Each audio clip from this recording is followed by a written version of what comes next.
Good afternoon and welcome back to Nasdaq Trade Talks. I'm your host Jill Malandrino, Global Markets Reporter at Nasdaq. We are coming to you live from the Singapore Fintech Festival. Joining me for this segment we have Vinay Mohan. He's the Managing Director with ConsenSys Singapore, and we are here with your Fintech Roundup. And Vinay, it feels like the entire Fintech world is here this week. Absolutely, it's bigger and better. Doesn't seem to stop.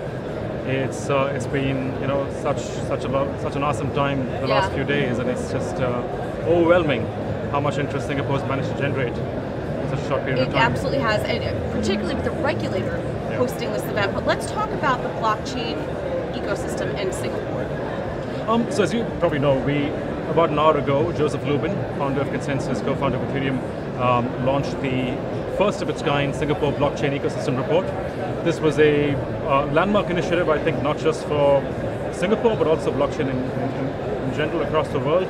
For the first time, the regulators, the private sector, other public sector agencies, we all got together and we mapped out what the ecosystem looks like in Singapore, simply because we believe that one of the intangibles that Singapore has to offer to the world as a way of inspired by blockchain is an ecosystem, is a naturally well-combined collaborative system of players across the space who work really well with each other.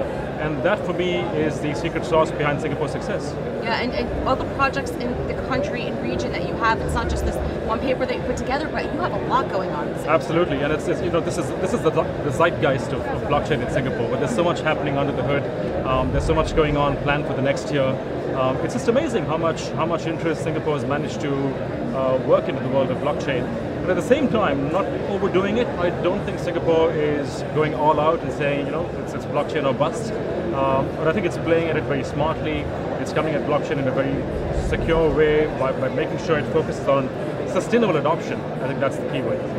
All right, and I also think that their approach and their initiatives and their challenges seems to be they're very open to moving forward with this kind of technology. And in fairness, because it is very young here, we don't have those legacy roadblocks, whether it's infrastructure or regulatory, that they have to overcome. That's true, and I think Singapore. This is the magic of Singapore. It's not just one ecosystem that's succeeding. Blockchain works really well here because there's a native technology ecosystem. There's a native understanding of how frontier issues can crop up, and if you're not careful, they can quickly get the better of you. So the regulators are fairly open-minded, not shy of innovating, not shy of saying, look, we failed. I mean, there's been instances in the past when Singapore tried things on blockchain and has failed, and has quite openly admitted that.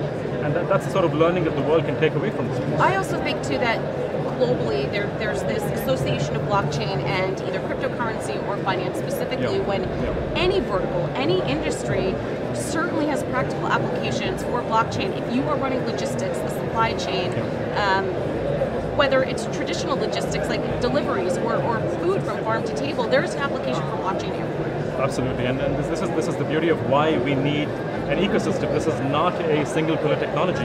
It's not a point solution. And it's a good news, bad news thing, because I think the bad news is blockchain is still seen very much as an investment class, and that's where most of the money is being made on a global basis. But there's a lot of inspire by blockchain happening out there. There's a lot of elements of decentralization, peer-to-peer economics, which other industries are taking away, and we're seeing that in completely random places like education, for example, how certificates are being issued on the blockchain, artwork, and tokenization of anime, for example.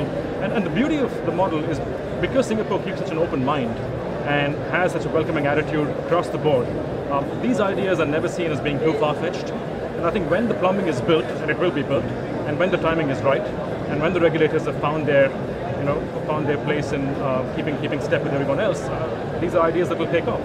Yeah, all right, and to wrap up here, opportunities in the fintech institutional finance perspective, they do exist out there despite some of the challenges. They absolutely do, and this is the subject of something we're going to be talking about in a couple of days. How will institutions coexist in a world of tokens? And the positive side is that institutions have been among the first to adopt the concept of the world going completely tokenized, and they want to be there. They understand that there's new investable classes. There's a whole new undercurrent of potential investors and consumers who want to be part of this space, and there's a lot of frozen capital in the world that more than 100 years of Wall Street has not yet managed to break into. So there's tremendous interest in institutional finance and the world of tokens as well. All right, Vinay, great to see you as always. Thanks so much for joining us. And thank you for joining me on Trade Talks. I'm Jill Malandrino, Global Markets Reporter at Nasdaq.